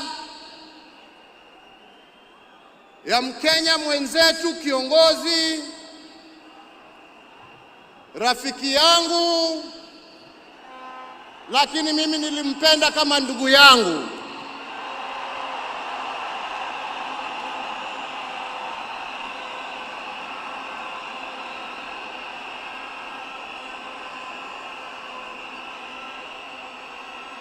Mheshimiwa Raila Amolo Odinga, vile tumeambiwa hapa, tulimjua kwa majina tofauti tofauti: Agwambo, Jacob, Tinga. Lakini kama Wakenya kutoka kona zote tulimjua na tukamheshimu kama baba.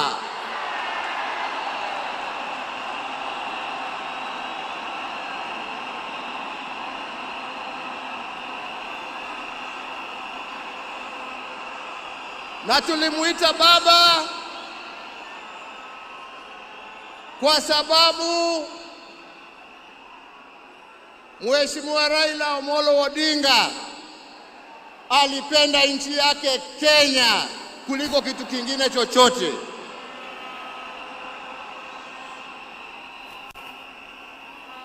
Mheshimiwa Raila Amolo Odinga alikuwa baba wa wote, hakuwa na ukabila, na alipenda nchi na wananchi wa Kenya wote.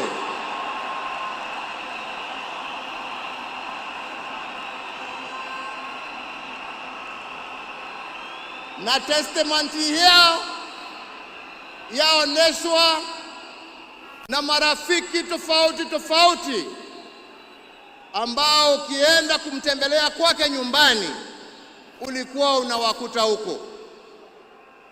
Marafiki kutoka kila kona ya taifa letu la Kenya.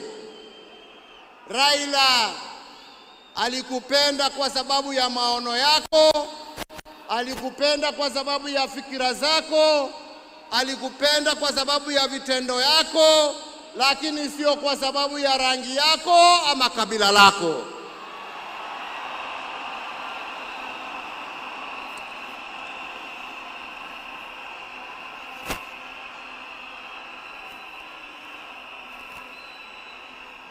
Leo hii Kenya imepoteza kiongozi ambaye historia ya demokrasia katika taifa letu la Kenya haiwezi iandikwe bila la jina la Raila Amolo Odinga kuwa nambari moja.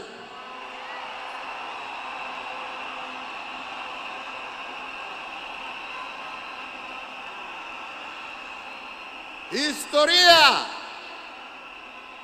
ya Kenya ya kutetea haki za kibinadamu na haki za wananchi wote haiwezi iandikwe bila ya jina ya Raila Amolo Odinga kuwa nambari 1.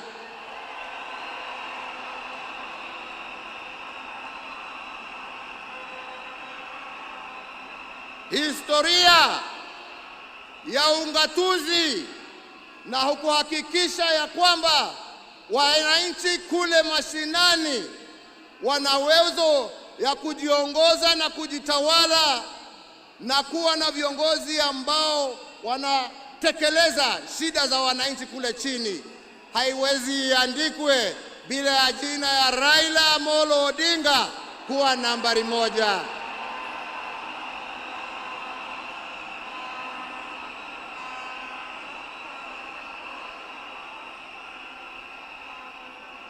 In short, nasema vipi? Nasema hivi, Raila ametuacha kimwili, lakini ndani za roho yetu, ndani ya spirit ya Kenya, ataendelea kuishi miaka na miaka tukisonga mbele.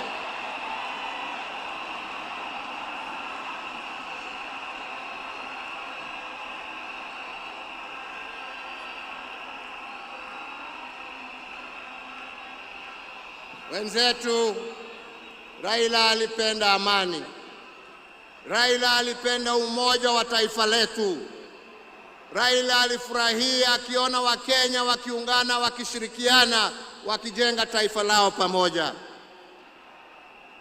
Raila alikuwa mtetezi wa haki ya kila mtu. Pahali ambapo alikuwa anaona hakuna haki, Raila ndio alikuwa wa mbele hapo kuhakikisha ya kwamba haki zimepatikana. Na wenzangu,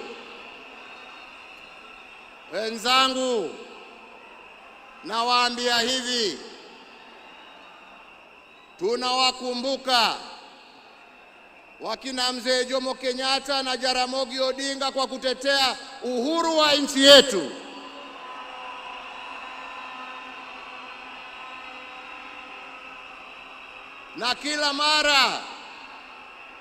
Na kila mara tukiimba wimbo wa taifa tunasema tunatalinda uhuru wetu na damu yetu na jasho yetu.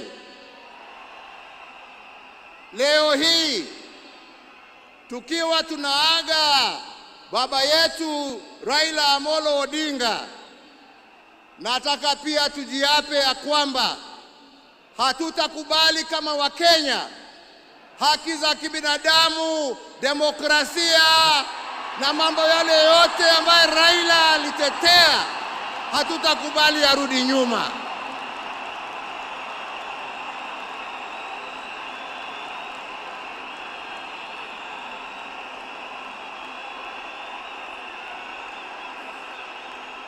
Hatutakubali arudi nyuma. Tutasonga mbele tukizingatia hizo haki kwa sisi ambao tumebaki na wale ambao hawajazaliwa. Hivyo ndivyo ndugu yetu angependa kuona, na hiyo ndio njia ya kuona legacy yake kama kiongozi wa taifa letu. Wenzetu, sio siku ya mambo mingi. Nimekuja kuomboleza rafiki na ndugu, lakini siwezi nimalizie nisiposema ya kwamba hata kama leo tuna huzuni na tunaomboleza, lazima kama Wakenya tuchukue nafasi hii, kwa sababu Raila hangeweza kutenda yale ambayo alitenda kama angekuwa amesimamiwa na mama nguvu wa kazi, Mama Aida Odinga, na watoto wake Rosemary, Junior, Winnie na familia yake yote.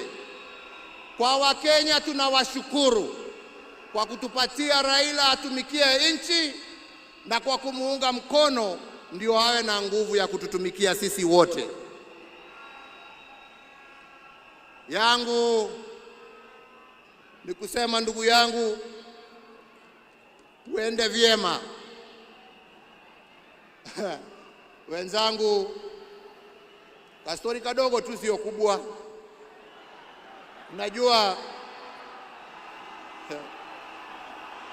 Unajua saa ingine baada ya kazi tukiwa wanaongeanga mambo gani?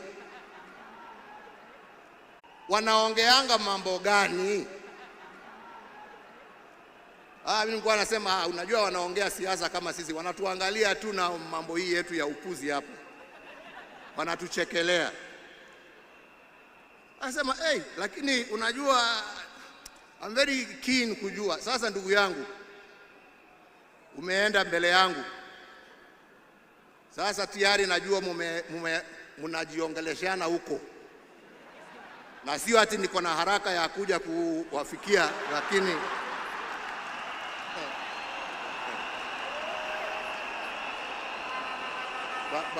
bado tunataka tutulie kidogo. Mwenyezi Mungu atusaidie, lakini najua wakati wetu tukifika utakuwa hapo kutuambia njia ya kutembea hizo mabarabara za huko.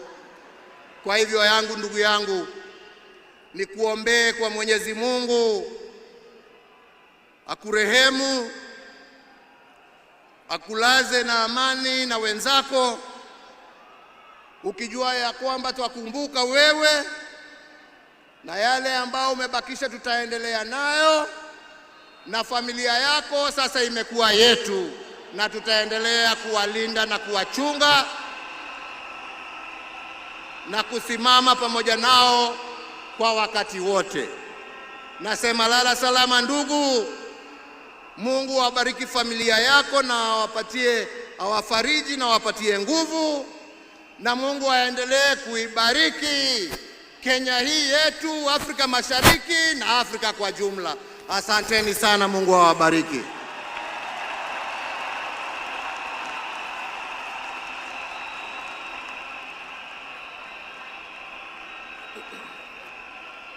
Thank you very much, Mr. President. Kwa sasa nilisahau kidogo kutambua uwepo wa mkuu wa mawaziri Musalia Mudavadi, jaji mkuu Martha Koome na aliyekuwa makamu wa rais wa zamani Stephen Kalonzo Musyoka, hata yeye yako area. After the end of this ceremony, the security agencies led by the Kenya Defence Forces will make announcements through the military MC on the procedure that is going to be followed, because immediately after this, we want mourners who have come to pay their final respects to our departed leader to have as much time as possible in an orderly manner, in a dignified manner, to view the body of our leader.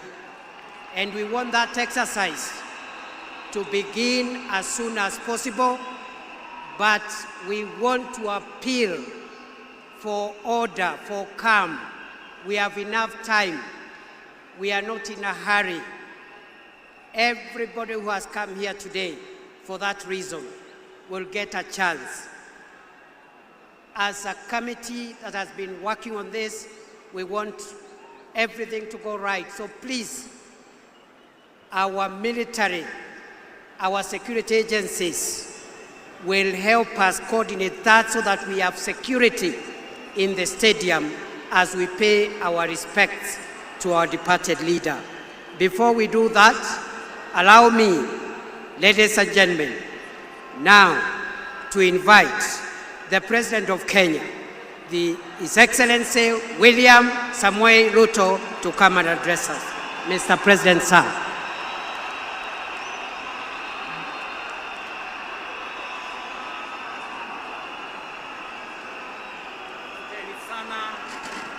Na tafadhali tuweze kuketi chini.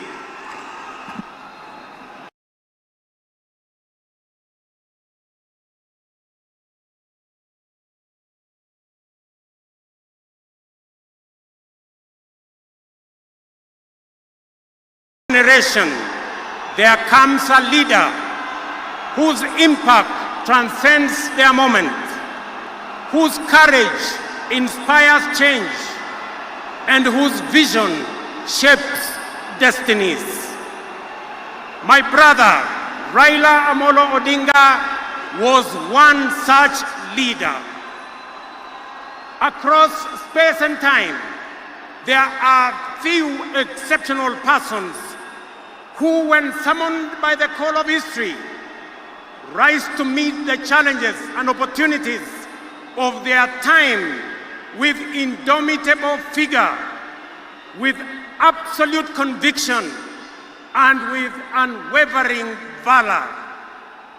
The Right Honorable Raila Amolo Odinga, Ward Mary, Ward Nyar Alego, Agwambo, Tinga, Jacom, Enigma, Ward Ping, Baba, the man in whose honor we gather here today, belonged to that rare, irrepressible breed of human beings.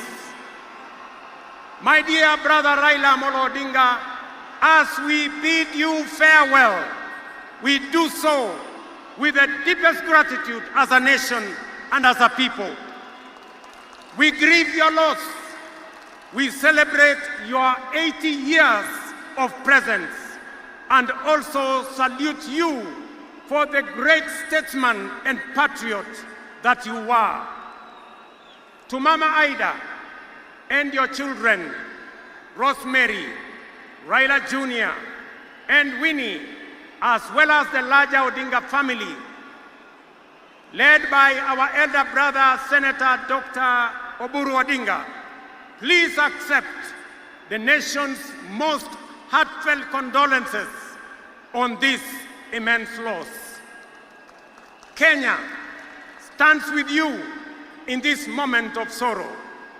We share in your inexpressible grief, but we also share in your pride for your husband, your father, your brother, and your kin, who belonged not only to you, but also to us. Thank you for sharing him so generously with us as families and as a nation. Amolo may no longer walk with us, but his spirit lives within every Kenyan and every African. Such was the depth of his influence and impact that even in his absence, his presence endures. Fellow citizens, we gather here today not just to mourn the passing on of Baba, but celebrate his purpose, his vision, and his ideals. He walked among us as a man, but he also charged among us as a movement for change, a movement for justice, and a movement for inclusivity, and a movement for a greater and better Kenya. Allow me, fellow citizens, at this solemn moment, to also speak as an ordinary Kenyan, a father, a brother, and a fellow traveler in the journey of our nation's history. I have come a very long way with Baba. When I stood by him with the other Pentagon members at a defining moment in his and our nation's history, I neither knew that one day we would find ourselves on opposite sides, nor could I have imagined that years later he would stand by me, this time to to steady the nation and to help anchor my leadership, culminating in the birth of the broad-based government. To you, Baba, I owe you, and I am truly and eternally grateful that our paths crossed and that we shared this journey together. We have been both collaborators and competitors, friends and rivals, but always patriotic Kenyans, united by a dream greater than ourselves, a dream bigger than any partisan divide, a dream of a united motherland called Kenya. As I have reflected on Raila's legacy following his passing, I have entertained no doubt in my mind that history will judge him fairly and kindly, because whenever the nation needed him to rise above self, he always did unreservedly. Whenever Kenya needed reason, he became the voice of reason courageously. And whenever the country needed a hand of reconciliation, he offered it without hesitation. Perhaps one of the greatest lessons he taught us was this: in the noble task of statecraft and nation building, there is room for all of us, competitors and collaborators, rivals and allies, bound together by one higher purpose, the greater good of our republic. Fellow citizens, those who worked closely with the Honorable Raila Amolo Odinga know that he was irrevocably stubborn in his vision for a just, prosperous, and united Kenya, a nation where opportunity belonged to all and justice favors none. In Tinga, Kenya found a reformer, a moral compass, a reconciler. He proved that progress demands both courage and patience, that we must be stubborn on the vision, but agile on the details, adjusting our means, our plans, and our strategies, but never compromising our mission. The gentleman we are bidding farewell today gave more to this country than most will ever. He endured years of imprisonment, exile, and political struggle for not the privilege of power, but for the principle of service. He bore the scars of his struggles with dignity and calm poise, and turned pain and suffering into purpose. Jacom was also at home in the humblest of homes and at ease on the grandest of global stages. His heart belonged to the people. He shared in their pain, rejoiced in their victories, and never lost faith in the people's goodness. Fellow monarchs, one of the Honorable Raila Odinga's favorite songs was Jamaica, Farewell by Harry Belafonte, a melody of longing and gentle sorrow. He often broke into a dance and with a big smile sang, "Round the Bay."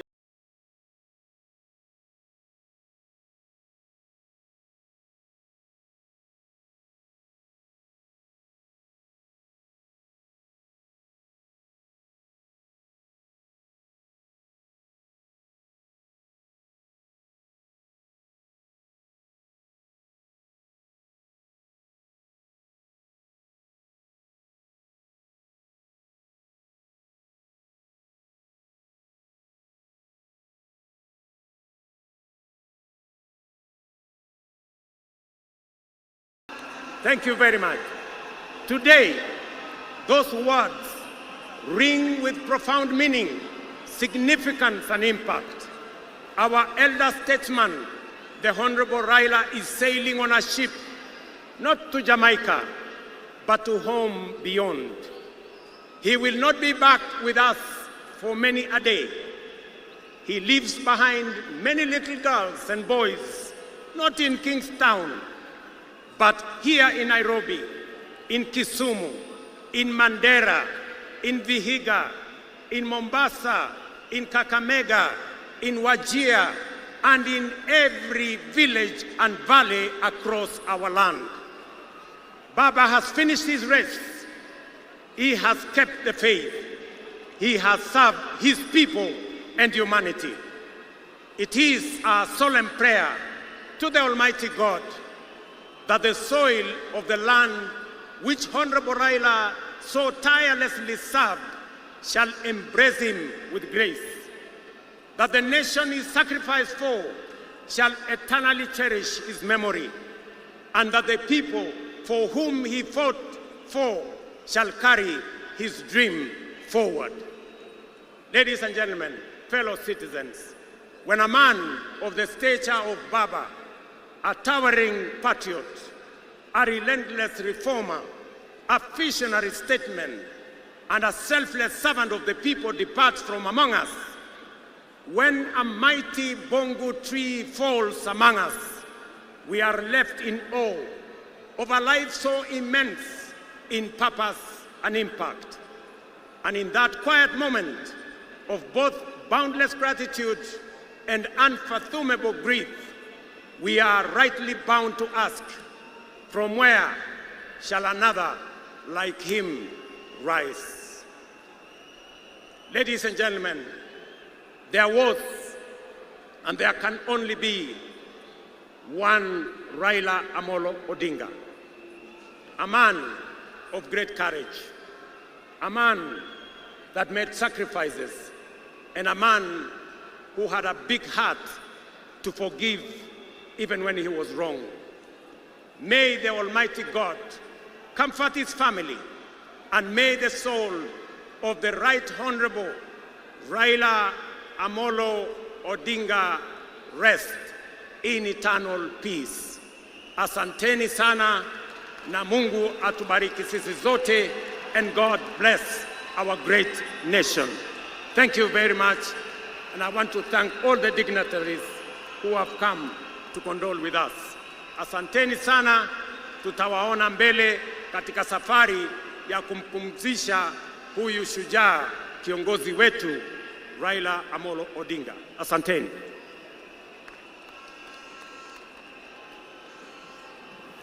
Na sasa naomba sote tubaki tumesimama ili tumalize rasmi kwa wimbo wa taifa.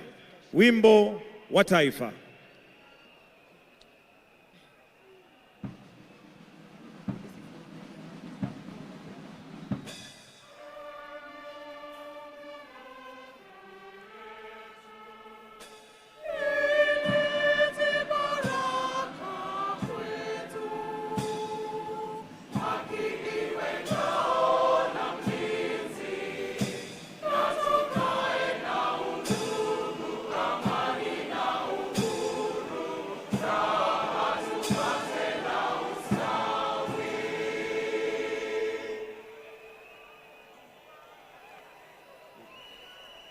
Na kwa sasa naomba tafadhali tuweze kuketi na kutulia ili tuelekezwe vile tutakavyoona mwili. Lakini kwa sasa, for the exit protocol, we'll have His Excellency the President Dr. William Samoei Ruto together with Her Excellency the First Lady to progress and leave,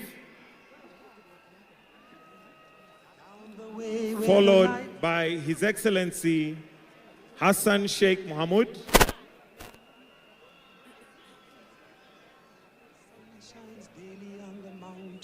Basi alivyosema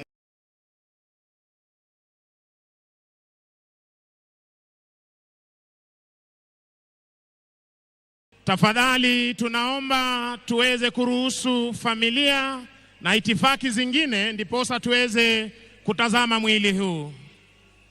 We'll also have His Excellency President Uhuru Kenyatta to exit, followed by His Excellency the Deputy President. The rest, we are kindly requested to relax kidogo ili tuelekezwe vile tutakavyotoka. Na sasa nitamkaribisha mwenzangu Misango ili aweze kutuelekeza, especially for those of us who want to view the body, how we are going to do that so that it's orderly. Misango, karibu. Asante sana wenzangu.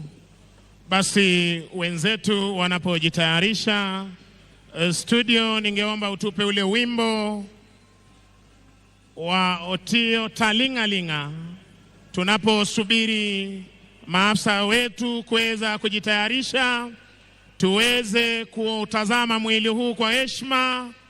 Shujaa huyu aliyelala aliyekuwa waziri mkuu wa taifa letu la Kenya, Mheshimiwa Raila Amolo Odinga, na wanajeshi wako hapa ange kuwaomba wananchi kwamba tuna muda hadi hata ikifika saa ngapi mtaweza kutazama. Tunaomba tu taratibu wa kutazama mwili huu tafadhali.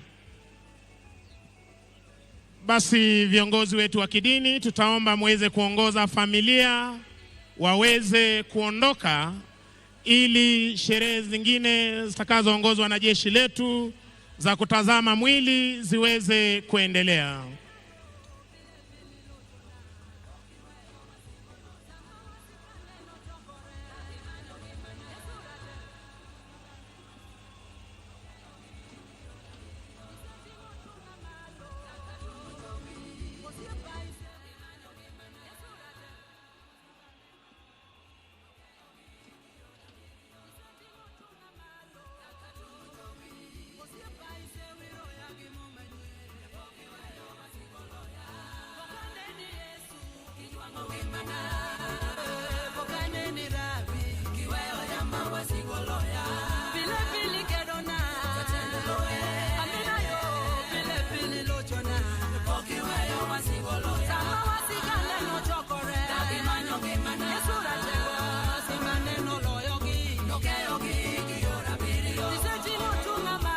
Tuweze kutulia ili mwili utayarishwe kwa kwetu kuweza kuona. Kwa hivyo tafadhali tutulie ili wale ambao wanaotayarisha mwili wa mwenda zake waweze kutayarisha ili tuweze kuwaelekeza vile tutakavyoendelea na hiyo hafla. So kindly let us be patient as we also allow those who will be preparing for us to view an opportunity to prepare, then we can do that properly. So kindly tuendelee kungoja tu na tuwe na subra. Shukran.